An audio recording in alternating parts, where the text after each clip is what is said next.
este lunes el Banco Central de Chile dio a conocer el IMASEC correspondiente al mes de febrero. Para ahondar en esta y otras cifras, estamos junto a Sebastián Sensacua, economista de Vice Inversiones. Sebastián, muchas gracias por estar aquí con nosotros. Buenos días, Sofía. Bueno, el IMASEC estuvo levemente por encima de lo previsto, ¿cierto? Un 2,9% para el mes de febrero. ¿Qué estimación tenían ustedes para este IMASEC? Bueno, nuestra estimación de IMASEC para el mes de febrero, en base a la información proporcionada por el INE en la semana anterior, era de un crecimiento anual de un 2,8%, por lo que en cierta medida nuestra estimación se alinea a lo que finalmente publicó el Banco Central en el día de hoy, pero ciertamente fue levemente superior a lo que esperaba el mercado, que era el 2,3-2,4% que mencionas tú. Tú me comentabas que probablemente en el mes de marzo veamos un IMASEC en torno a esta misma cifra, una cifra parecida a la de febrero. Claro, en el fondo, a pesar de que esta cifra de IMASEC fue superior a la esperada por el mercado, debemos notar que en términos del trimestre, la economía ha consolidado o ha ido conformando también un proceso de crecimiento bastante bajo, o sea, similar a lo que vimos en el último trimestre del año pasado o incluso levemente inferior, ¿no es cierto?, a lo que vimos en el último trimestre de 2013, por lo que en cierta medida el primer trimestre del año, a pesar de esta mejor cifra de IMASEC, que marginalmente positiva, vemos igualmente un primer trimestre bien débil o de crecimiento bajo para la economía en el corto plazo. O sea, debiéramos ver quizás mejores cifras más adelante, en el segundo semestre. Claro, nuestra proyección de crecimiento para el año incorpora una cierta mejora hacia el segundo semestre del año. O sea, en el fondo creemos que los recortes de TPM que se efectuaron en meses pasados deberían repercutir positivamente en el desempeño de la demanda interna en la segunda mitad del año, situación que también, unida a un mejor desempeño del comercio internacional, de recuperación del frente externo, debería también entregar cierto impulso a las exportaciones locales. Pero también vamos a tener que estar monitoreando lo que sucede con China, como me comentabas tú, con las tasas en Estados Unidos. Claro, en el fondo ahí el tema que también se alinea un poco a lo que menciona el Banco Central en la actualización del año del escenario base para el año actual, es que vamos a ver un escenario de crecimiento bajo.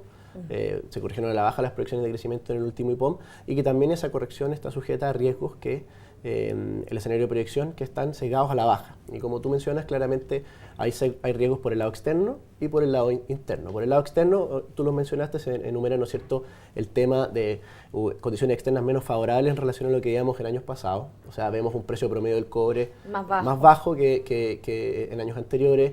Preocupación respecto a algunas economías emergentes importantes, la situación de China y el impacto también que tiene sobre otras materias primas y sobre otros socios comerciales chilenos, como es lo que pasa con América Latina, que es un exportador de commodity. También la situación internacional de tasas, que si bien vemos que hay un incremento gradual en las tasas de bonos del Tesoro de Estados Unidos, las tasas internacionales, claramente las condiciones de acceso al crédito no son tan favorables como era, por ejemplo, en años pasados.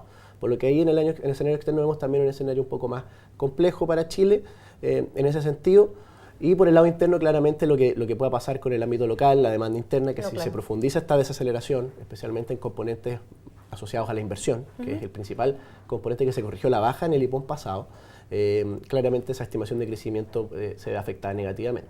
Sebastián, el Banco Central, ya lo escuchamos en el IPOM el lunes pasado, recortó su proyección de crecimiento, tal como decías tú, a un rango entre un 3 y un 4%. ¿Qué estimación tienen ustedes? Bueno, nuestra estimación de crecimiento para el año actual es en torno a un 3,8% de crecimiento del PIB para este año, obviamente incorporando también esta visión de mejor desempeño hacia el segundo semestre del año, como te comentaba, pero ciertamente existen riesgos a la baja, que era lo que mencionamos anteriormente para la actividad. Mañana también vamos a conocer otro importante dato, que es el IPC de marzo. ¿Qué estimación tienen ustedes? Bueno, nuestra estimación de marzo para el IPC es de una variación mensual de un 0,6%, una variación bastante importante para la inflación. Esto explicado principalmente por efectos estacionales habituales que tienden a incidir positivamente en el mes, como también lo que pasó con algunos precios importados, como el caso de las gasolinas, que vimos incrementos semanales bastante importantes durante el transcurso del mes, que deberían contribuir a esa cifra de inflación para marzo. Y la proyección de inflación para este año, tú me comentabas que podría llegar a un 4% en algunos meses, pero que probablemente esté en línea con lo que decía el Banco Central de un 3% para el año. Claro, un poco señalando un poco lo que mencionaba el IPOM también en la semana pasada, es que nosotros vemos también un escenario de inflación que en el corto plazo debería mostrar cierta aceleración en términos anuales, o sea, una inflación que debería alcanzar el 4% hacia algunos meses más. Esto principalmente atribuido a bases de comparación respecto del primer semestre del año pasado, pero también asociado a este tema del tipo de cambio que ha contribuido a generar una mayor inflación en el corto plazo. Para el resto del año nosotros creemos que la inflación debería converger hacia el 3%, o sea, mostrar una desaceleración hacia la segunda mitad, o hacia el 3%, principalmente porque el dinamismo interno de la economía seguiría bastante contenido, o sea, un crecimiento bastante acotado que no permitiría a lo mejor que estos mayores costos asociados al alza del tipo de cambio se traspasen hacia otros precios de la economía, por lo que en ese sentido deberíamos ver un incremento y luego una moderación de la inflación hacia finales de año. Para ustedes, Sebastián, ¿cuál fue la principal sorpresa en el IPOM que entregó el Banco Central? Bueno, obviamente la corrección a la baja en las perspectivas de crecimiento. O sea, nosotros esperábamos una corrección a la baja, pero no tan agresiva como se mencionó, que fueron 75 puntos base a la baja en el intervalo de crecimiento para el año. Eso obviamente pone cierta atención respecto de la situación actual en términos de actividad, que vamos a ver cifras de corto plazo bastante débiles todavía. Esperamos cierta recuperación hacia el segundo semestre, pero obviamente existen riesgos bastante importantes que mencionamos anteriormente que podrían afectar esa proyección de crecimiento. Sebastián, muchas gracias por haber estado aquí con nosotros comentando el IMASEC, por otro lado las proyecciones que tienen ustedes para el IPC que se va a conocer este martes. Muchas gracias. Ustedes los esperamos en una siguiente entrevista aquí en DF TV.